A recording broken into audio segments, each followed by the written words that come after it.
So if the guineas and the ducks are dropping like flies, it's something serious.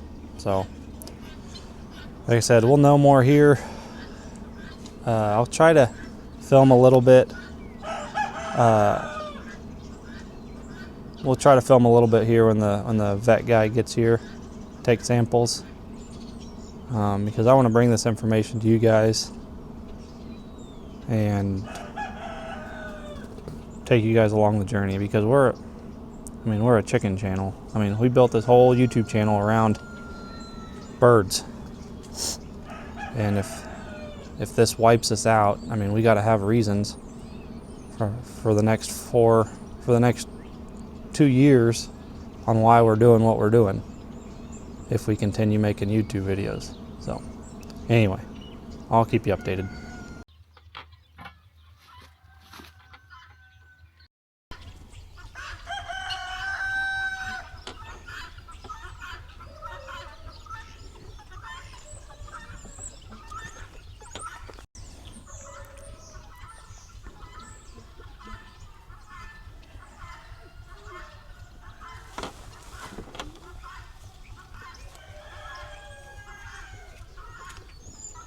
Poultry species, they take a oropharyngeal or tracheal swab.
Thank you.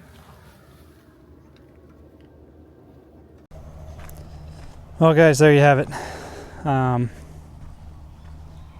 Birds have been tested. The dead ones anyway. We couldn't find any that looked sick enough to justify testing. So, but he got several good samples on the dead birds, and he's moving them straight to Central Kansas, and then from there he's handing them off to a guy, and they're going straight to K-State lab. And so we'll know within the next, hopefully 6-7 hours, if this is positive bird flu.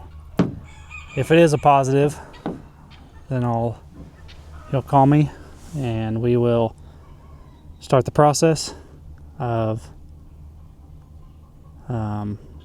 getting a crew out here and CO2 the birds. That's how they condemn them. Every bird on the farm has to go.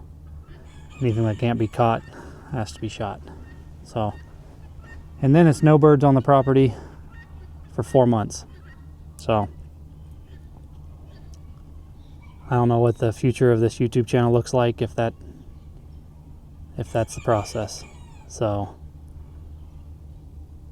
we'll wait for that phone call. If I can get that phone call on film, I will. But we'll go from there. And then Best case scenario, it's not bird flu, it's something else. And if it's not bird flu, I need to send one of these birds into the lab to figure out what it is, to get a autopsy or necropsy or whatever on one of these birds to figure out what it is. And then just figure out if it's something I can treat. Because I've lost, a Sebastopol goose is worth $100 to $150, and I've just lost 3 of them today, or last night. I lost one the night before, handful of guineas. So we'll cross that bridge. The only plus side about this, and he's only tested one case this year. That was a positive. And he said within 48 hours, every duck in that pen should be dead. So if I lost the first one 2 days ago and I still have a bunch running around looking healthy, then potentially it's not bird flu. But as much as these guineas are running around with all the chickens, and if they're sick guineas, in theory they should be dying, and the chickens should be dying. If it's as bad as they make it out to be, I should have like 100% death loss in a matter of a couple days, 72 hours. I haven't seen that. Now, maybe my birds just aren't interacting with other birds. I don't know. They spread it through manure mainly, but it can be through dust, dandruff from the birds, feet. They can track it in on their feet wherever they go. It sounds like it's a bad deal. I haven't yet seen a bad deal set up yet where all my birds look sick, and we're 72 hours into this deal. So cross your fingers. Wait for the phone call.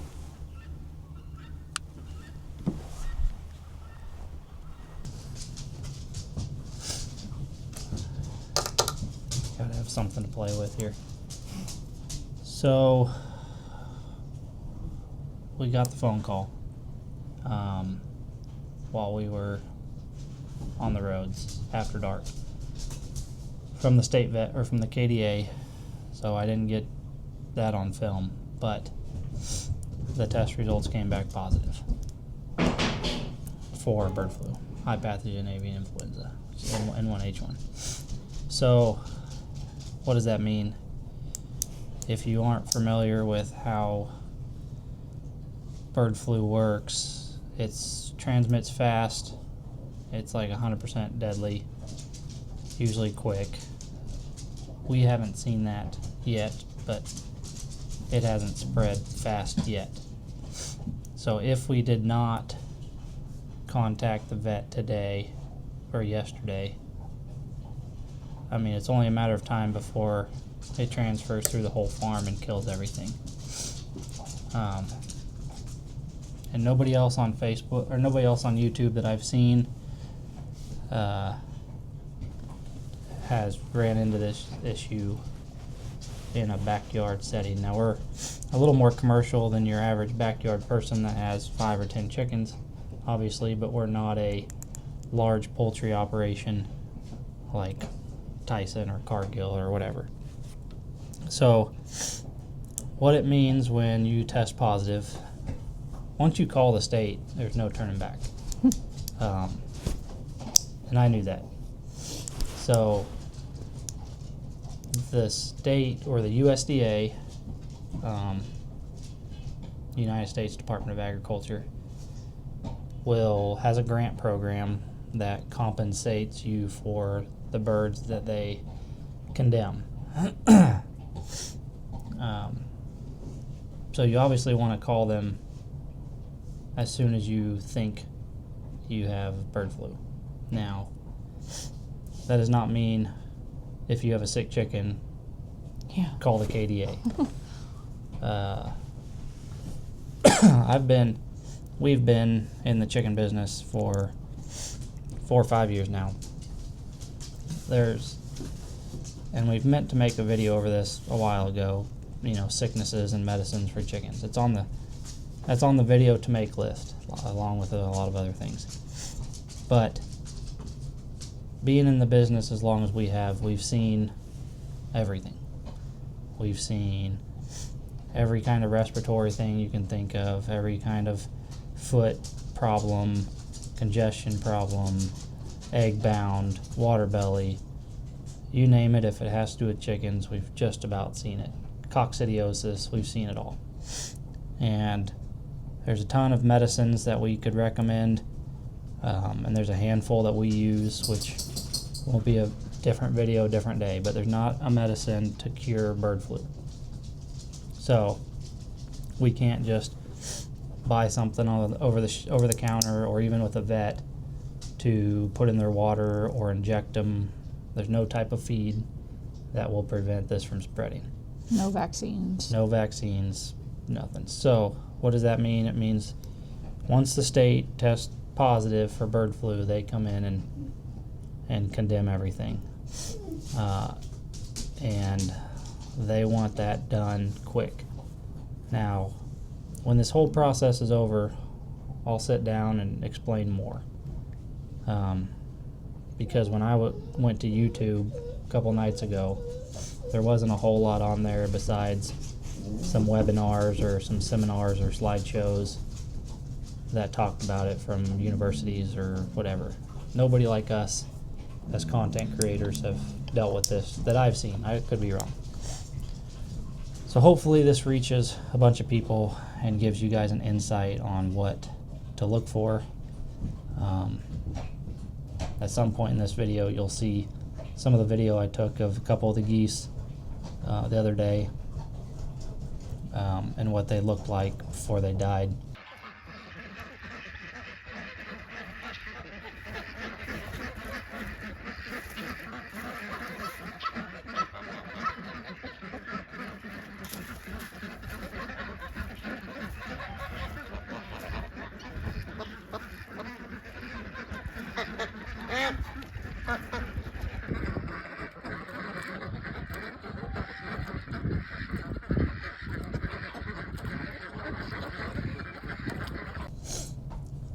So, like I said, don't just go calling the state because you have a sick chicken. You need to know what you're looking for. And our signs may be different than other people's signs. Usually it's going to be you notice they're sick and they're dead within 24 hours. Most sicknesses you get, or illnesses, is a 2 to 3 to 4 day process of them dying.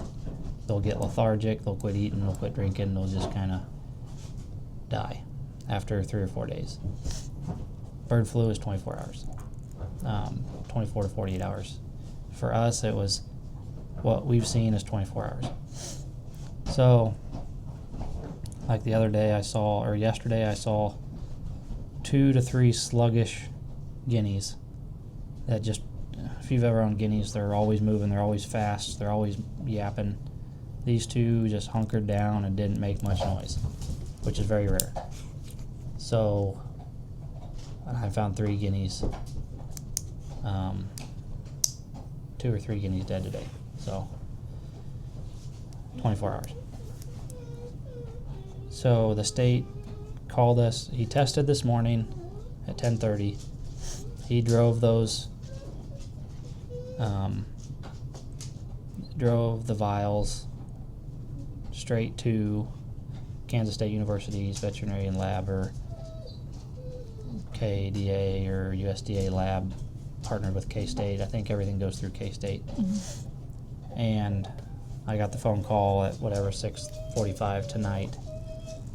So less than 12 hours, 10 hours, and we got positive results. So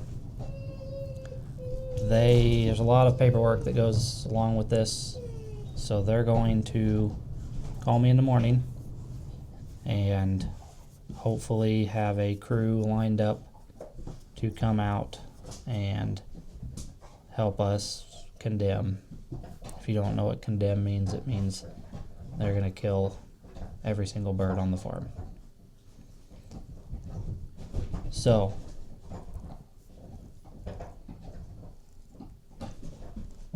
we'll find out how many birds we have tomorrow. Because, we never really, we always say, oh, we have 1,000 birds or 500 or 1,500 or 2,000. At any given time of the year, it changes because we buy and sell birds. Thankfully for us, this is our slow time of the year, and we haven't sold birds in 3 months. If this would have been in spring or summer, this would have been a lot more complicated, because then we have to have records of every single person we sold to for like 4 weeks prior to a positive test. I don't know. I'll fill you guys in on more tomorrow when I learn more. I haven't been told a ton on. They're going to ask a ton of questions tomorrow, and we're going to give them a ton of answers. And then I will relay all that back to you. And we're going to film as much of this tomorrow as we can. So, because we're a chicken channel. And we can't have birds on our farm for the next 4 months. So, I beg you guys to stay with us on YouTube. Pray for us. We're not going to ask for money. We're not going to ask for a GoFundMe. Hopefully we'll have our website done and you guys can buy shirts and help support us. Because chicken sales pays our bills. And February was the start of it. And so now we're pretty much middle of, you guys won't see this video for a while, or until I milk up the courage to post it. But we're looking at February, March, April, May, before we can have birds on our farm, which is the prime time to be selling birds. So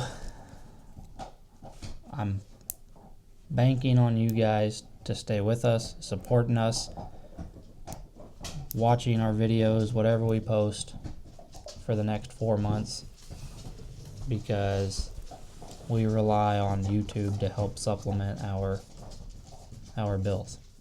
So without chicken content, I'm afraid we're going to lose some of you guys. And I hope that's not true. So please, please, please just watch our videos. Whatever we post, it helps. If we do get our website going, I don't know. We have a lot to think about in the next 48 hours, week, month, 4 months, on what we can do to make this the best chicken farm we can possibly make it. We pretty much have to start from scratch, build more infrastructure, and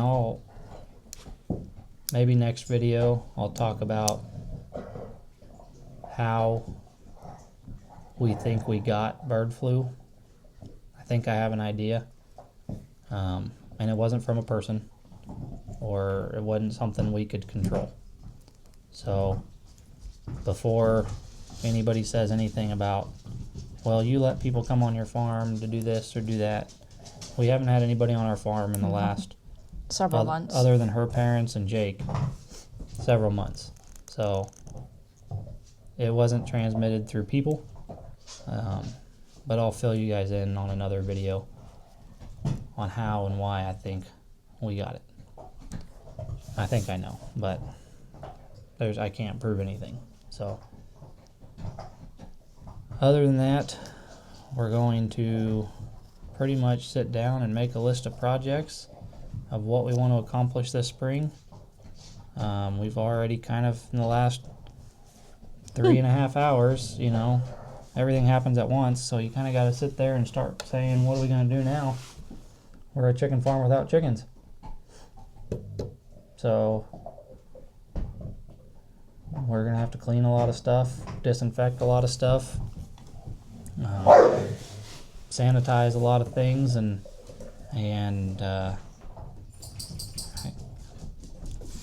we want to build stuff. I see you. Everybody else sees you. We want to build more breeder pens. We want to build a new barn. I mean, there's a lot of things we want to build, but we build stuff with the income we make on YouTube.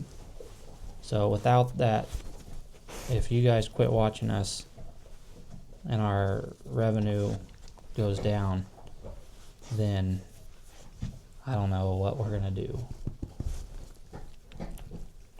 I guess you guys are gonna see a lot of cow content. Bees. And bees. Unless Just life. unless we I have guess. to sell cows to pay for bills, which I hope isn't the case. We got trees to plant. You know, we plan on planting another 400 or 500 trees this spring. We still have the greenhouse. We still have, like I said, the bees. Maybe we'll do a bunch of swarm trapping videos. We'll work with Jorge at Napa Bees.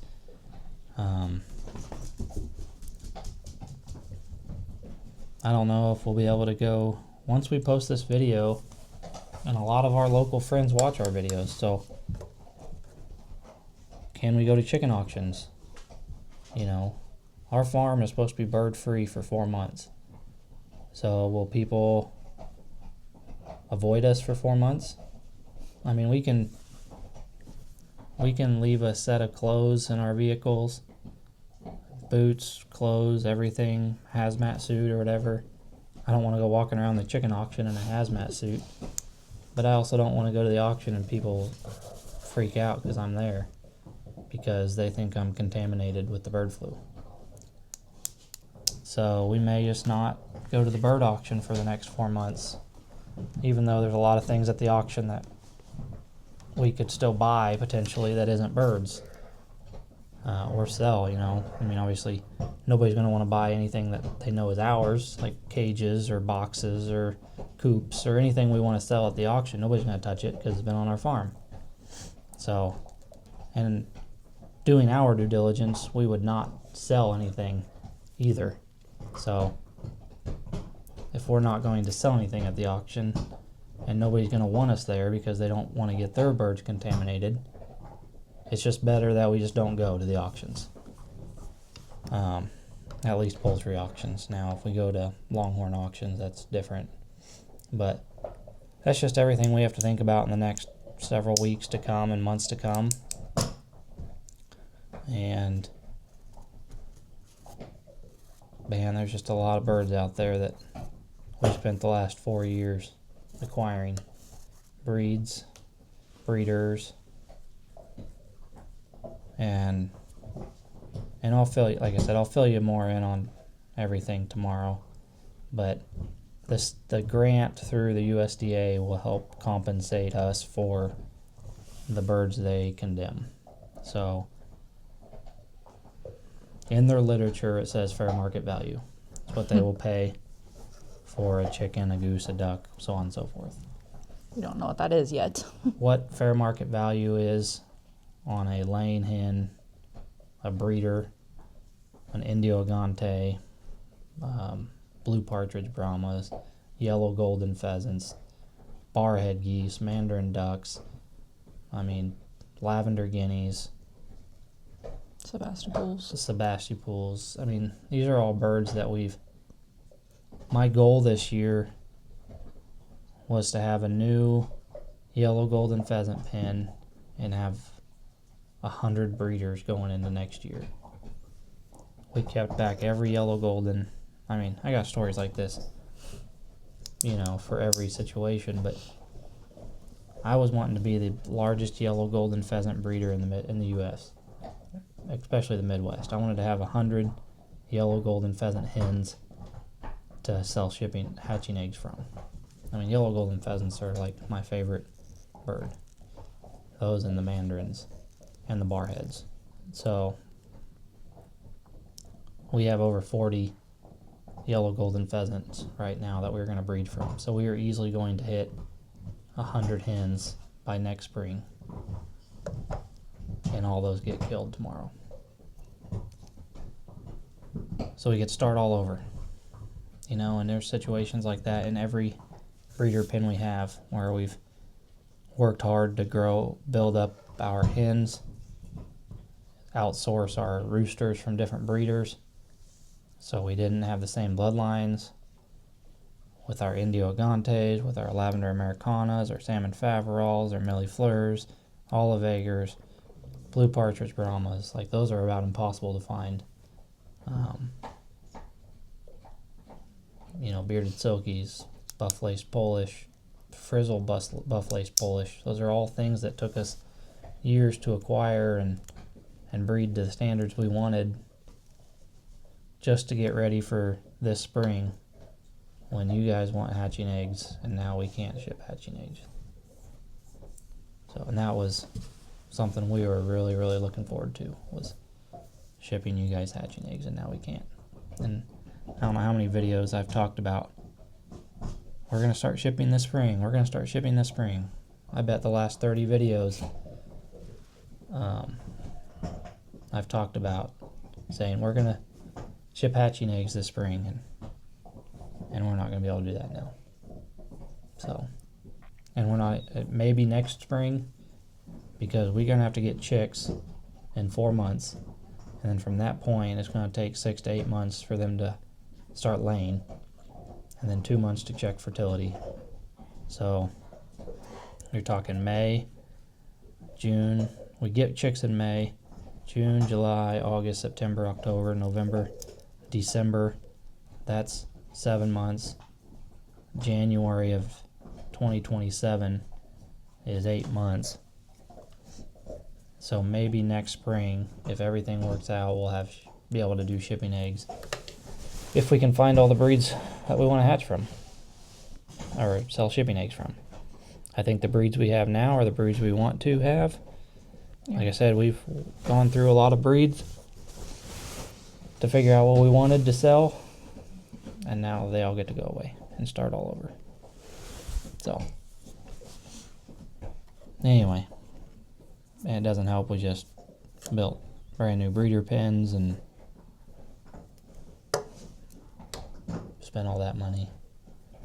But this gives us time to reevaluate, build more pens, build better infrastructure, build better biosecurity measures, which is something everybody needs to practice. So, do you have anything to add?